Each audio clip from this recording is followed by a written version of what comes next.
So today, let us continue with the Heart Sutra, and we are still explaining the 5 skandhas. Why do we have to spend so much time in explaining the 5 skandhas? Because that is the theme of the whole sutra. The 5 skandhas are empty. If you can perceive that the 5 skandhas are empty, then you become free from all suffering. When you perceive the 5 skandhas are empty, the word perceive contains very profound meaning. Not just perceiving it through the language, not just perceiving it through just a superficial understanding of it. Because if you just read a book about emptiness, read a book about 5 skandhas, you can easily understand what it means. It's not a perceived knowledge. There's a difference between perceived knowledge and enlightened knowledge. Perceived knowledge is very superficial. You read a book, you receive certain knowledge, you know certain things, but it's just a perception without deep practice of enlightenment. You really have to go deep into it, which means that it's not just perception, it's grounded in the mind that you have this deep-rooted understanding of emptiness. So that's the reason why we have to go through its meaning in detail. And if you understand the 5 skandhas, then you understand vijnana, you understand consciousness. If you don't understand the 5 skandhas, you wouldn't be able to understand consciousnesses. So there are 8 consciousnesses, and all within the realm of the 18 realms, 6 sense organs, 6 objects, and 6 consciousnesses, which is 3, 6 is 18. So we're all living within the 18 realm of perception, conceptualization, and volition. So that's the reason why we have to spend so much time into it. And if you understand 5 skandhas and the 18 realms, whenever you come across knowledge like Vijnanavadin school about consciousness, you will understand it. Of course, there's a lot more in there that we still have to touch on, but that's the groundwork for leading us to understand more about the Vijnanavadin school. So we still haven't finished the 5 skandhas, but it's worthwhile to go back to it. So this is what it is. Remember we said the manager who controls all the salesmen, the eye salesman, the ear the salesman, the nose salesman, the tongue salesman, the body salesman, and then the mano is the manager. When we get to the manager, it becomes the mind now. When we have perception, we have 3 sensations come out: pleasurable, unpleasurable, and neutral. That's comprehensive. It includes everything. It's either pleasurable, something pleasurable, and something unpleasurable, and something neutral. If it is pleasurable, it becomes an attraction to you. If it is unpleasurable, it becomes a repulsion to you. If it is neutral, it doesn't create anything except that you stay in that mind of being not pleasurable and not unpleasurable, but you still attach to it. You still have an attachment to that neutral feeling. Whether it is an attraction or a repulsion, it is a sensation comes to you. You love the attraction and you're angry with the repulsion, and we create all these emotions from sensations. You may not realize the 3 sensations arise. You may not realize it. And if you realize it, you will have controlled it. You won't be led away by the sensation. Like you love something, you love it, and you continue to love it. You won't say, is this love an attachment? And is this kind of love, what is the object of my love? The object of my love is, I don't know, many, many things you love, and you create an emotional feeling about love. And you can't get rid of it. You're emotionally attached to it because you have the sensation about it. you love the attraction so much that you don't know it's wrong or right, or you don't care. You just love it. Loving something because of an attraction, if you continue to do the loving, you're addicted to it. The love becomes an addiction when you habituate it. If the love is just superficial, you don't habituate it, it won't get into an addiction. But if you get into loving and loving and loving, it becomes an addiction to you. You can't get away with it. You could die with it. You could kill with it. You could steal with it. And you don't mind about human dignity because of your addiction to it. You want to be standing in front of a liquor store and begging for $1 or an accumulation of a few dollars, and you go in again to buy another liquor, another bottle of liquor. Your dignities are lost. You don't have human dignity anymore because your love turned into an addiction and you don't know about it. It seems so easy to get rid of the love for bystanders. Here's a wino standing in front of a liquor store. You despised him because he could just eradicate his hobby of drinking, but he just can't because he's addicted to it. You may be laughing at him, but how about you yourself? You could have another kind of addiction to the kind of love that maybe your addiction to when you're a woman, you love a man so much that you could do anything for him. It does not matter whether he betray you or not. That's perception. You have three kinds of sensations. Many people say love is a many-splendid thing. That's what we have. But it's love that gets us into trouble. It does not mean that you don't have to be compassionate. You can be compassionate to all humans. But there's a difference between compassion and love. And that we already have to differentiate. So, that is perception. And then, the sensation is not enough. When you have that sensation of pleasurable and pleasurable, then it works in your mind that it's not just about sensation. Because the sensation itself is very front end. When certain attraction comes up, if you build up that attraction initially, then you go back to your memory. This thing is so beautiful. And you go back to the same kind of beauty that you love in your memory. You go back to the past, you analyzed about it, you love it so much, you conceptualize it according to your memory, you analyzed it, you love it so much, you add in your opinion about it. Your love is your opinion, is your bias. A wandering dog in a street will love any feces the dog encounter.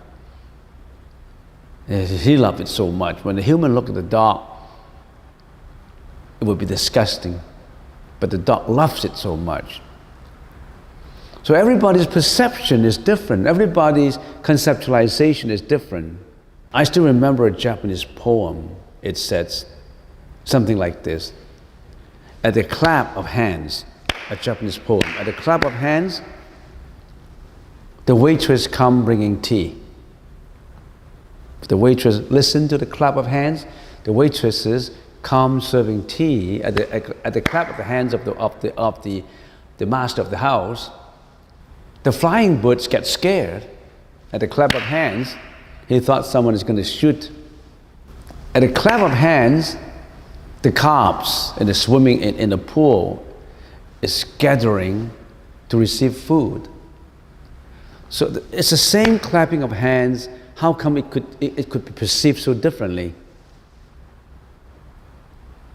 Because of the karma. Because of the karma that we have. So we conceptualize, we analyze it, so that goes into conceptualization, including memory, analysis, and judgment, and biases, and etc., and etc. Volition is something deeper, because you link up your conceptualization, your analysis and judgment with your ego, with the director in you, which is the manas, vijnana. which is not just the manager, it's the director, is the ego of that company. He ties everything to his ego. I love this, I hate this. This is my personal view. Anything that benefits me, I'll do. Anything that does not benefit me, I won't do. That ego has been carried on from many, many reincarnations, many, many cycles before. It has been brought forward from one form to another, from one body to another, unendingly, up to now. And it's been built up with so much karma with it. That's the ego. Knowing all these things, then you know that it's the ego that gets us into trouble. Are you going to do something about your own ego? It's the ego that brought us suffering. It's the ego that gives us all these mental afflictions of jealousy, hatred, of love.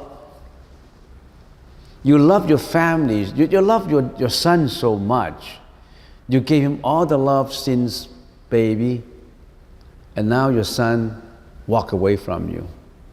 He didn't want to do university, he didn't want to go study, he just went away with his girlfriend, he just ignored you, and you love him so much, he didn't even listen to your phone call. Your heart is broken, you suffer. When you are nurturing, you have been nurturing your son, you are attached to it with so much emotional, egoistic feeling about it. You can't get rid of that feeling. When you analyze the 5 skandhas, you know that my body's form is because of different causes put together, and they're all impermanent. They all come from karmic interreaction. And the Buddha said, don't continue this life. Purify it, and you go into a very blissful environment where you don't have this egoistic feeling anymore, no more conceptualization and perception. You're in pure awareness. That pure awareness is something that you may call it Buddhahood. You may call it the true mind, the real mind. And that awareness may not be important to you right now until you suffer. When you suffer, you think about it. When you don't suffer, you don't think about it. It's just like every moment now, you don't appreciate your present moment. You don't know the importance of your present moment. Until one day, you discover something, you discover you're in suffering, and you started to think about, now I'm suffering, I'm suffering now, and I thought of those good moments that I didn't have this kind of suffering. When you are slowly losing something, you start to realize the treasure of it. When you have your eyesight, you don't appreciate your own eyesight because you've got it. When you have ears to listen to, you don't appreciate that much because you got it.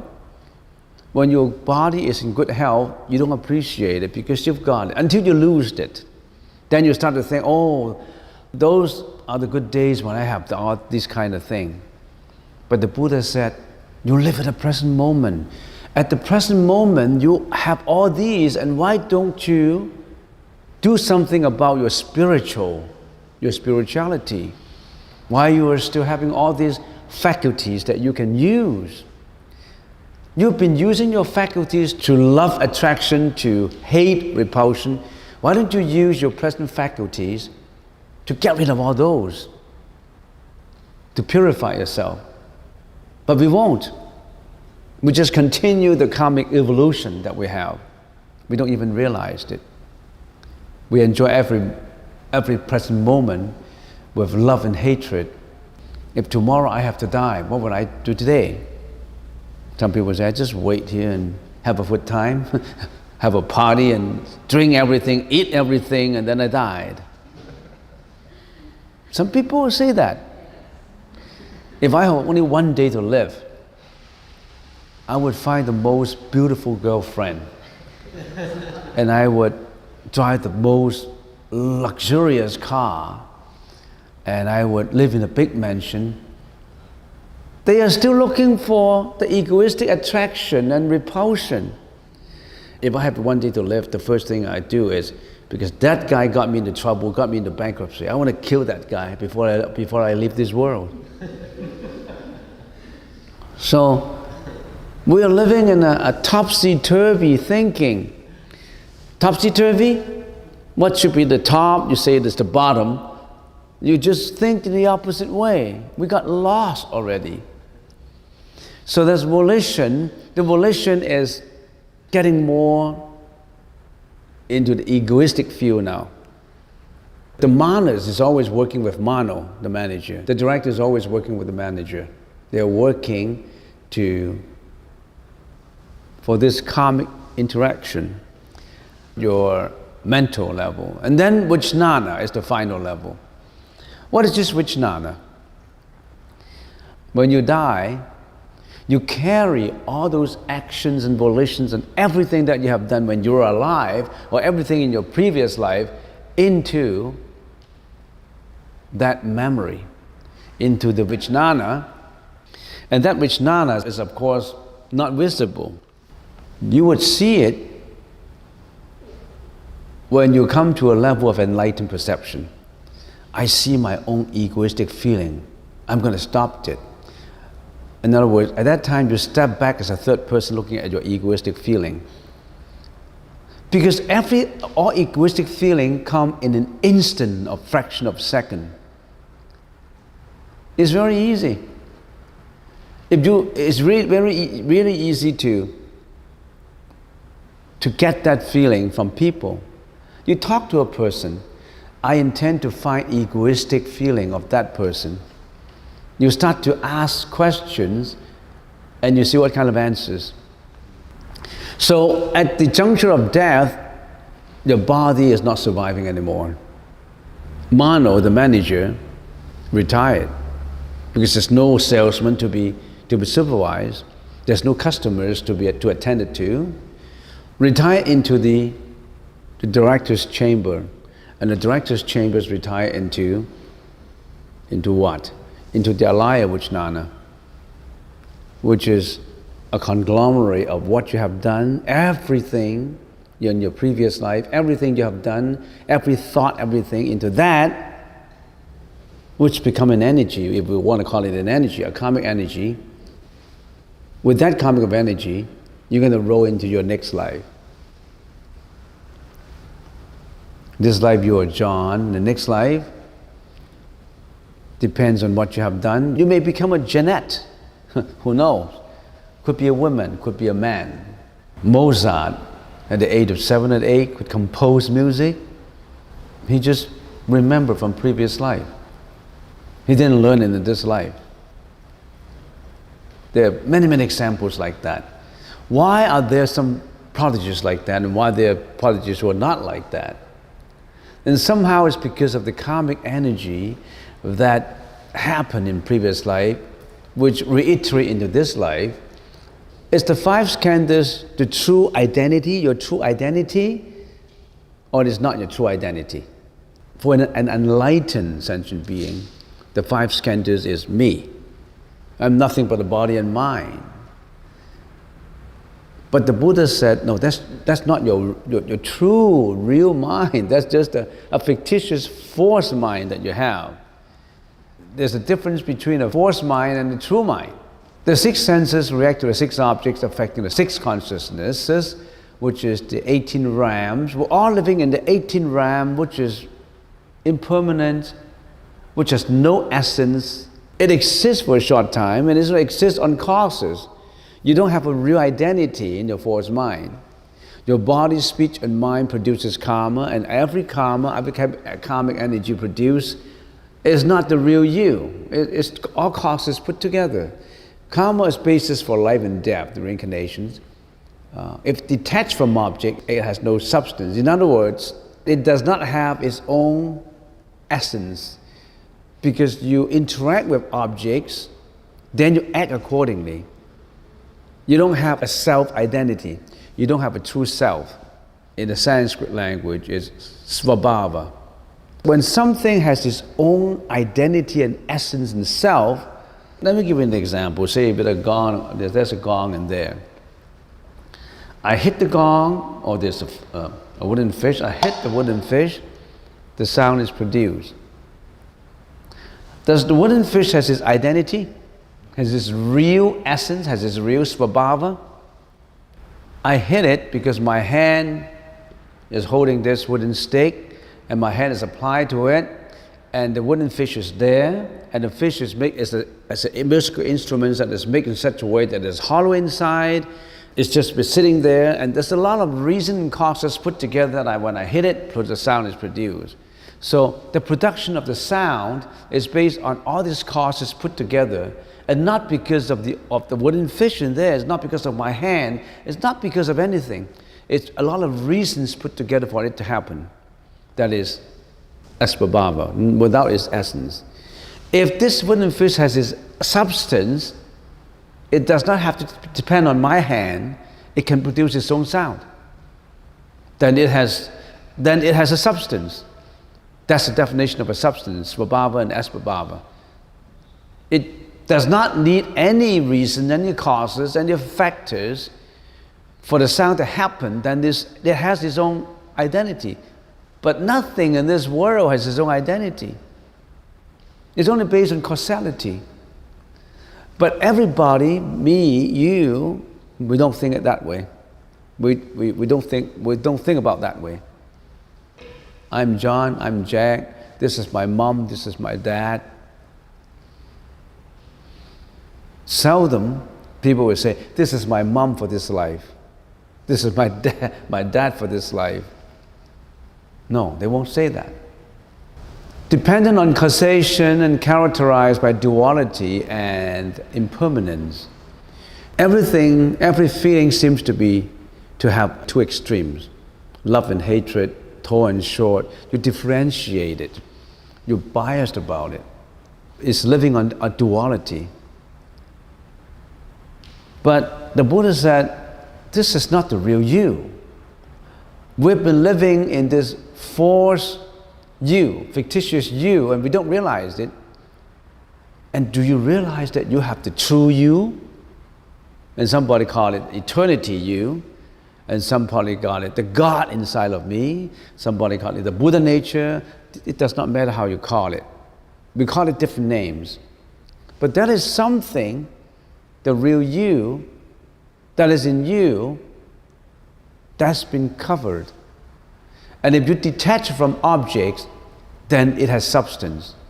That real you is when you do not attach anymore.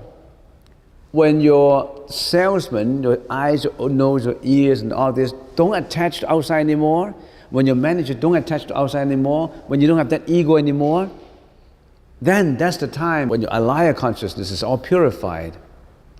That's the real eternity, that's the real you.